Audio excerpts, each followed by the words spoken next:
नमस्कार मित्रों। सभी लग्नों में सभी ग्रहों के फलों की चर्चा करते हुए आज हम मीन लगन या फिर मीन राशि के 12 भावों में शुक्र के फलों की चर्चा करेंगे। शुक्र मीन लगन या फिर मीन राशि जहाँ होता है 12 नंबर, वहाँ पर उच्च के माने जाते हैं। यह बृहस्पति की राशि है और काल पुरुष की 12वीं राशि है, मतलब कि मोक्ष त्रिकोण का है, धर्म त्रिकोण का ये अंतिम राशि है। यहाँ पर ज्ञान, परोपकार और साथ ही साथ फिलोसफिकल चीज़ों की बहुत बड़ी सोच दृष्टिगोचर होती है, क्योंकि यह 12वीं राशि है, त्याग की राशि है, दूसरों के परोपकार की। अपना नुकसान सह के भी सामने वाले का परोपकार हो, सामने वाले का अच्छा हो, ऐसा सोचने वाले ये लोग होते हैं। यह बहुत ही संकोची स्वभाव के भी होते हैं। इनके मन में अथाह ज्ञान होता है, लेकिन सामने रख पाने में ये थोड़े लज्जा महसूस करते हैं, सामने रख पाने में थोड़ी समस्या का अनुभव ये करते हैं, क्योंकि इनकी जो संचार की राशि है, अर्थात जो तीसरे नंबर की राशि है वो 2 है, वृष, यानी कि स्थिर लगन या फिर स्थिर राशि है। तो वहाँ पर अपने संचार के माध्यम में संचार बोलने में ये काफ़ी संकालु लजालु स्वभाव के होते हैं। अब आइए चर्चा करते हैं शुक्र इनके 12 भाव में क्या फल देंगे। क्योंकि शुक्र 12 नंबर यानी मीन में उच्च के होते हैं, तो अगर लगन में ही आकर बैठ गए तो यहाँ पर अच्छा स्थिति हो जाएगा, क्योंकि तृतीय के स्वामी हैं और अष्टम के स्वामी हैं। तो आपके भाई बहनों के सहयोग, भाई बहनों का सुख सहयोग आपको प्राप्त होगा, पराक्रम की प्राप्ति होगी। साथ ही साथ कुछ न कुछ आप में कला का ज़रूर गुण मौजूद होगा। ऐसे वो काम क्रीड़ाओं में निपुण होते हैं। अय्यासी होने से भार्या के साथ वैमनस्य रहता है, जिससे बुरी स्थिति उत्पन्न हो जाती है, क्योंकि शुक्र यहाँ पर अय्यासी या फिर ज़्यादा भोग की ओर लेकर चल जाते हैं। तो यहाँ पर थोड़ी स्थिति आपको यहाँ पर मेंटेन रखनी है, भोग की ओर नहीं ज़्यादा जाना है। कारोबार के क्षेत्र में कई समस्याएं थोड़ी उठानी पड़ती है यहाँ पर, क्योंकि नीच दृष्टि पड़ रही है सप्तम भाव पर। हालांकि एक चीज़ जो होता है कि व्यक्ति का शारीरिक सुंदरता एवं स्वास्थ्य में अच्छा होता है, बढ़ोतरी होता है। पुरानी चीज़ों का, पुरातत्व वाली चीज़ों का लाभ मिलता है, क्योंकि अष्टम के भी स्वामी हैं। कहीं से हेरिडेटरी जो संपत्ति है वगैरह वो प्राप्त होती है। उम्र बढ़ता है, जीवन प्रभावकारी बनता है और अचानक से भी धन प्राप्ति का योग यहाँ पर बनता है। अब यदि शुक्र आपके द्वितीय भाव में जाकर बैठ गए, तो यहाँ पर मंगल के घर में जाकर बैठे हैं, व्यक्ति अपने बुद्धि, विवेक एवं बाहुबल द्वारा धन अर्जित करता है। क्योंकि 1 नंबर है दूसरे घर में, तो मतलब परिवार में भी कुछ नयापन, कुछ नई नई चीज़ें, ये लोग कुछ नया टेस्ट, मतलब खाने के भी काफ़ी शौकीन होते हैं, नई नई टेस्ट ये लोग बनाते रहते हैं। तो वहाँ भी अच्छा फल मिलता है। वो ज़्यादातर घर से दूर रहने की स्थिति यहाँ पर बनती है लोगों की। कौटुंबिक जो पारिवारिक स्थिति है थोड़ी अस्थिर बनी रहती है, क्योंकि ये लोग घूमने फिरने काफ़ी शौकीन होते हैं। इधर उधर दूसरी जगह शायद जाकर सेटल होना, घूमना फिरना, ये सब इन्हें अच्छा लगता है। ये लोग अपने ठाट बाट वाले जीवन जो है उसमें कोई कमी आने नहीं देते हैं। इनकी उम्र की बढ़ोतरी होती है, क्योंकि अष्टम भाव पर इनके अपने ही घर पर दृष्टि है। वह अपने पौरुष और चातुर्य से विलासी जीवन यापन करते हैं। हालांकि थोड़ा बहुत भाई बहनों के सुख में कमी आ सकती है, क्योंकि यहाँ पर तीसरे भाव का स्वामी, मतलब भाई बहनों का स्वामी जो है अपने से 12 में बैठा है। अब यदि शुक्र आपके तीसरे भाव में जाकर बैठ गए, तो ये स्वयं की राशि में जाकर बैठे हैं, संचार की राशि में जाकर बैठे हैं, टेक्नोलॉजी की राशि में जाकर बैठे हैं, भाई बहनों की राशि में बैठे हैं, अपने मित्रों की राशि में बैठे हैं। तो यहाँ पर बैठने से उनको अथक परिश्रम भी करते हैं, मेहनत भी करते हैं, जिससे अपना जीवन ये बड़े सुचारू रूप से, बड़े ही अच्छे ढंग से चला लेते हैं। प्राचीन संपत्ति का भी इन्हें अकस्मात लाभ होता है, क्योंकि ये अष्टम से अष्टम की राशि है। यहाँ पर ये मजबूत काफ़ी बली हो गए यहाँ पर।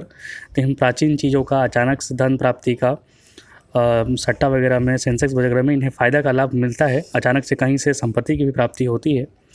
ऐसे व्यक्ति को अपने भाई बहनों का भी सुख सहयोग की प्राप्ति होती है। हालांकि उनसे कुछ समस्या, थोड़ी बहुत समस्याएं बनी रहेंगी, क्योंकि आप हैं स्थिर सोच के और सामने वाला जो होगा वो थोड़ा चंचल सोच का होगा। पराक्रम के साथ साथ उम्र एवं प्राचीन संपत्ति में भी यहाँ पर बढ़ोतरी होती है।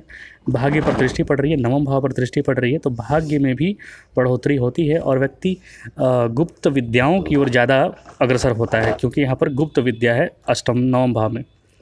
अब यदि आपके शुक्र जो हैं चतुर्थ भाव में जाकर बैठ गए, तो यहाँ पर व्यक्ति को कोई भी अभाव नहीं होता है।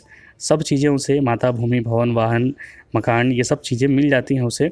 जुझारू प्रवृत्ति का होता है व्यक्ति और बोलने में प्रवीण होता है। ऐसे वाणी काफ़ी अच्छा होता है। शुक्र यदि शुभ प्रभाव में हो, राहु केतु के प्रभाव में ना हो, तो वाणी इसकी काफ़ी अच्छी होती है। जुझारू प्रवृत्ति का होता है, सदा अपने कर्म में ही व्यस्त रहता है, कार्य में ही व्यस्त रहता है। घर का माहौल शांत और सद्भावपूर्ण होता है। इस तरह ग्रह स्थिति वाला व्यक्ति का पराक्रम में भी अपार बढ़ोतरी होता है। पराक्रम का सुख भी मिलता है, उसकी वाणी का भी सुख मिलता है। कलाकार हो सकता है, अपनी वाणी से कमा सकता है। पिता, सरकार एवं कारोबार से सुख, प्रतिष्ठा और लाभ की प्राप्ति होती है। ऐसा व्यक्ति अपने चतुरता एवं मेहनत द्वारा हमेशा नित्य प्रगति करते रहता है। आप यहाँ पर वाणी से संबंधित कुछ व्यापार कर सकते हैं। नई नई चीज़ों का जो टेक्नोलॉजी है उसमें आप व्यापार कर सकते हैं, आपको फ़ायदे का सौदा है। अब यदि शुक्र यहाँ पर पंचम भाव पर जाकर बैठ गए तो यहाँ पर ये फिर से जलीय राशि में आ गए हैं, धर्म त्रिकोण में जाकर बैठे हैं, केंद्र त्रिकोण राजयोग बन रहा है यहाँ पर। तो व्यक्ति को अपार अमीरी और समृद्धि मिलता है यहाँ पर। वो बड़ा अफसर, सम्मानित व्यक्ति, धनी व्यक्ति होता है। वह विद्वान तथा सलाहकार होने के साथ साथ अनेक भाषाओं को भी सीखने की महारत हासिल करता है। उसकी आय अच्छी रहती है, उसे हर काम की अच्छी समझ भी होती है। यहाँ पर व्यक्ति को 11वें पर दृष्टि पड़ रही है तो उन्हें आय की भी प्राप्ति अच्छे से हो जाती है। व्यक्ति को विद्या बुद्धि का विशेष ऊर्जा प्राप्त होता है क्योंकि पंचम में बैठे हैं शुक्र और जलीय राशि में बैठे हैं। कलात्मक विद्या, साथ ही साथ फिलोसफिकल अप्रोच वाली विद्या काफ़ी देते हैं। संतान पक्ष से भी सुख सहयोग प्राप्ति होती है। यहाँ पर भाई बहनों का भी सुख प्राप्त होता है क्योंकि तृतीय से तृतीय शुक्र बैठे हैं तो तृतीय भाव की बढ़ोतरी करेंगे, आपके पराक्रम बढ़ोतरी करेंगे, आपके भाई बहनों के सुख में बढ़ोतरी करेंगे। व्यक्ति का उम्र भी यहाँ पर लंबा देखा गया है। अब यदि शुक्र आपके छठे भाव में जाकर बैठ गए तो यहाँ थोड़ी परेशानी होगी क्योंकि अष्टम का स्वामी छठे में जाकर बैठा है। रोग रिपु जो हैं आपके वो बड़े लंबे समय तक चल सकते हैं, लंबी अवधि का बीमारी हो सकता है, शत्रुओं की चाल का आप शिकार हो सकते हैं। तो यहाँ पर आपको सतर्क और अनुशासित रहने का बताया जाता है। व्यक्ति व्याधिग्रस्त यानी कुछ न कुछ परेशानी, शरीर विकार से परेशान हो सकता है। यहाँ दाम्पत्य से भी थोड़ा परेशानी होता है, व्यक्ति को दाम्पत्य टूटने का चांस बन जाता है। तो दाम्पत्य अपना अच्छे से रखें। अवैध कार्यों से संलग्न होकर कीर्ति का भागी ना बने। अवैध कार्य आप कर सकते हैं यहाँ पर भाई बहनों से भी थोड़ी परेशानियाँ होती हैं, लेकिन यहाँ पर एक चीज़ यही है कि सामाजिक कार्य करता है और सामाजिक कार्य में आपको डिप्लोमेटिक अप्रोच ज़्यादा रखना है। मतलब कि वाणी आपको सौम्य रखना है, तब जाके आपको फ़ायदा होगा। यहाँ पर बाहरी स्थान या फिर बाहरी लोगों से आपको मतलब फ़ायदा का योग बन रहा है क्योंकि 12वें पर शुक्र की दृष्टि पड़ रही है। व्यक्ति की इच्छाएँ अपार होती हैं यहाँ पर।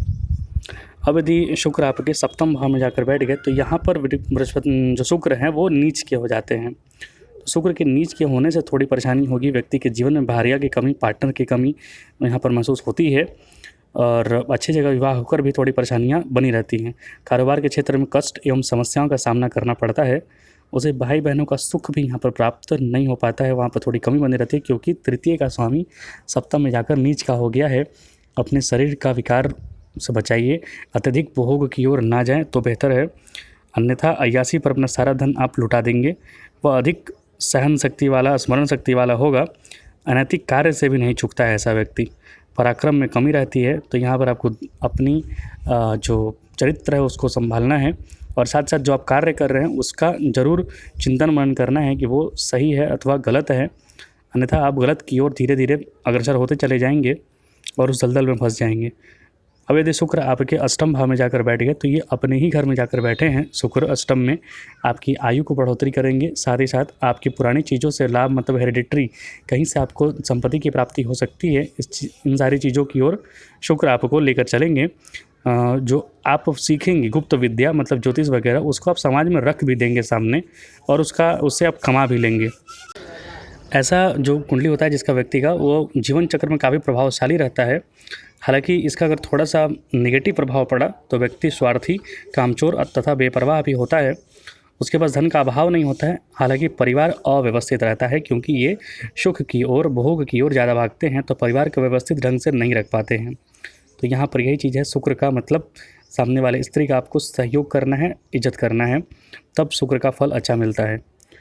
यहाँ पर थोड़ी सी परेशानी रहेगी भाई बहनों से क्योंकि तृतीय का स्वामी अष्टम में जाकर बैठा है। भाई बहनों से थोड़ी परेशानी होगी, पराक्रम में थोड़ी कमी भी आती है, परिवार से परेशानी भी होती है, परंतु चतुराई के बल पर धन की बढ़ोतरी होती है क्योंकि शुक्र है आपके डिप्लोमेटिक चीज़ों के कारक, तो वो डिप्लोमेटिकली सब कुछ हैंडल करते हैं, व्यक्ति दीर्घायु होता है।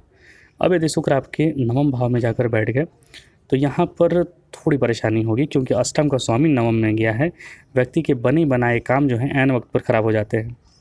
वह धन संपन्न और धीरजवान होता है क्योंकि शुक्र यहाँ पर तीसरे भाव को भी देख रहे हैं। किसी भी मुसीबत से घबराता नहीं है क्योंकि पराक्रम बढ़ोतरी करेंगे। उसकी संतान शिक्षित और अच्छे गुणों वाली होती है। इस तरह का व्यक्ति अगर संयुक्त परिवार में रहने से मतलब रहे या फिर उसका अनुसरण करे तो उसके लिए अच्छा होता है और संयुक्त परिवार में रहना ऐसे लोग पसंद करते भी हैं। मगर वह धर्म कर्म का यथाविधि पालन नहीं करता है, धर्म कर्म को बस ऐसे ही लापरवाही तरीके से लेता है। इसी वजह से उसके भाग्योन्नति और कीर्ति बढ़ोतरी में भी, उसके नाम बढ़ोतरी में भी समस्याएं आती हैं। तो यहाँ पर सलाह दी जाती है धर्म का आचरण करें, धर्म सम्मत आचरण करें, तो आपके लिए ज़्यादा फायदे होगा, नाम यश की प्राप्ति यहाँ पर होती है। अब यदि शुक्र आपके नवम भाव में जाकर बैठ गए, आपके जो दसम भाव में जाकर बैठ गए, तो यहाँ पर व्यक्ति को अपने कर्मों का फल सही समय पर मिलता है। अर्थात व्यक्ति जैसा कर्म करेगा उसका फल उसको तुरंत प्राप्ति हो जाता है। माता पिता का कमी बालपन से ही बना रहता है ऐसे व्यक्ति का, वो थोड़ा लालची किस्म का भी हो जाता है, और जो उससे कार्य क्षेत्र होता है वहाँ पर थोड़ी परेशानी इसको होती है, क्योंकि अष्टम के स्वामी हैं। कार्य क्षेत्र मिलने में या फिर कार्य क्षेत्र में नाम पसारने में इसे परेशानी होती है, लेकिन धन संपत्ति के मामले में इसे मिल जाता है। थोड़ी बहुत परेशानियाँ रहती हैं लेकिन उसके बाद मिल जाता है। भूमि संपत्ति, धन संग्रह आदि में भी व्यक्ति संघर्ष करके आगे बढ़ जाता है। इस तरह के व्यक्ति को सरकार तथा कारोबार वाले क्षेत्र में थोड़ी असंतोष की भावना रहती है, क्योंकि जिस प्रकार का वो सफलता की अपेक्षा करता है वैसे ही मिलने में उससे थोड़ी परेशानी होती है। हालांकि एक चीज़ है, यहाँ पर उम्र और मतलब उसकी उम्र का लाभ होता है, पुरानी चीज़ों से लाभ होता है, पुरातत्व चीज़ों से लाभ होता है। वह अपने पौरुष द्वारा सफलता और कीर्ति प्राप्त करता है। यहाँ पर देखिए, यहाँ पर अष्टम से बन रहा है संबंध, तो पुरानी चीज़ों से यहाँ पर आप कार्य क्षेत्र अपनाएं, पुरानी चीज़ों का आर्कियोलॉजिकल वगैरह का कार्य क्षेत्र अपनाएं आप, तो वहाँ पर आपको सफलता मिलेगी। अब यदि शुक्र आपके 11वें भाव में जाकर बैठ गए, तो यहाँ पर शुक्र जो है शनि की राशि में जाकर बैठे हैं, तो यहाँ पर दोनों चीज़ होगा। आपको डिप्लोमेटिक अप्रोच रखना होगा, साथ ही साथ प्रैक्टिकल अप्रोच रखना होगा आपको। सुख सुविधाओं से युक्त सुखदायक जीवन व्यतीत करता है व्यक्ति, और काफ़ी चालाक होता है। यहाँ पर डिप्लोमेटिक स्किल्स उसका काफ़ी ज़्यादा उन्नत होता है। अपने यश व कीर्ति सम्मान सब कुछ प्राप्त करता है। हालांकि एक चीज़ है, संतान सुख प्राप्त करने में उसे काफ़ी समस्या का सामना करना पड़ता है। उसके पास पर्याप्त धन और अच्छा भवन होता है। यहाँ पर इस तरह का व्यक्ति जो होता है वो अपनी नैतिक कार्यों के लिए, क्योंकि यहाँ पर 10 नंबर है, मकर राशि में जाकर बैठे हैं ये, तो वो काफ़ी अनुशासन और एक अच्छा दृढ़ चरित्र के लोग होते हैं इससे। तो यहाँ पर ये अपने नैतिक कार्यों के लिए, मोरल के लिए काफ़ी फेमस होते हैं। भाई बहनों के सुख में थोड़ी अभाव बनी रहेगी, या फिर थोड़ा बहुत मनमुटाव हो सकता है। हालांकि एक चीज़ है, यहाँ पर उम्र और पुरातत्व, मतलब उम्र का भी लाभ होता है, उम्र भी बढ़ता है व्यक्ति का, और पुरानी चीज़ों से लाभ भी बढ़ता है।